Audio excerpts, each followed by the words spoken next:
People had been away from Imperi for 7 long years. During that time, the days became drawn out as they waited, restlessly, to start living again. They had seen the fire of war lick their town so viciously that even when the war was said to be over, it took them over a year, and more for some, before they started thinking about returning home. It wasn't that they didn't want to go back. Rather, war had taught them not to trust what they heard on radios, through rumors, and, for those who lived in the capital city, read in newspapers. They knew firsthand that the madness didn't cease immediately just because someone signed a peace accord or some useless ceremony honored those who were not close to the realities they had just proclaimed to have stopped with a signature. It would take months for fighters in the deep countryside to get the message, and even longer to believe in it. Those who returned were coming from refugee camps in the outskirts of cities and in neighboring countries where they had waited all these years in tarpaulin houses to go home or start life somewhere else. The waiting had had no fixed end date. Every life seemed on hold. Nothing was sure in either direction. Everything was temporary, and yet it went on for years, no one wanting to accept that it could become permanent. We are permanently waiting for the temporary war that is nearing 10 years to end, a musician had said in a popular song.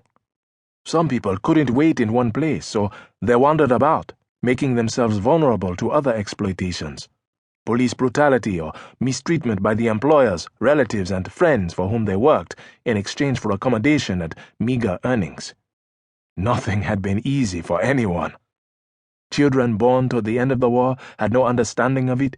By the time they could form memories, the guns had silenced, and no one wanted to explain what had happened, because they didn't want to remember and they couldn't find the right words. There were other children, though, who had known only war, since they were born in it. No matter how, they were all returning to Imperi. They began to arrive in groups when night gave birth to a day brighter than the previous ones. Mama Kadi, Pamoiwa, and Pakanizi had woken earlier than usual, before the crow of the only cock that had begun to announce the life of another day.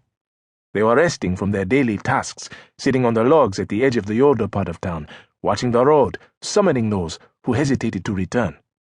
Today, this morning, the road spat out people from refugee camps, towns, villages, hiding places deep in the forest that had become homes, from wandering and from many other places where the world now found their presence sour and where they could no longer see the growth of their shadows. It began with about 10 people carrying small bundles wrapped with tarp or cloth. Their children, about 6 of them, all no more than 10 years old, walked beside them. They had been traveling for 2 days now, starting in a passenger vehicle for 5 hours and walking the rest of the way. Vehicles hadn't resumed their routes to Imperi.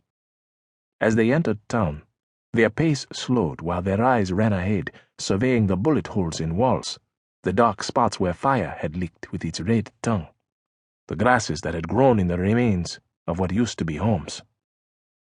Then their eyes would return to their children as an assurance to continue into the belly of their hometown. Their hesitations were in every part of their bodies, the way their arms were tightly tucked to their frames, their lips pulled in, their eyelids quickly closing and opening. But as they ventured into the town, they gradually relaxed, and one of the children, a young girl whose face was clearly filled with another story that she had heard of this place, asked her mother, "Where is the place you used to sit and hear stories, and is that happening tonight?" The mother's smiling face looked down upon her child, her palm cupping the little girl's face.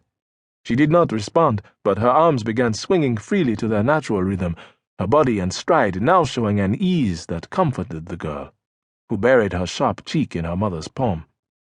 Others came with plastic bags that the wind almost knocked out of their hands, revealing the bags' near emptiness.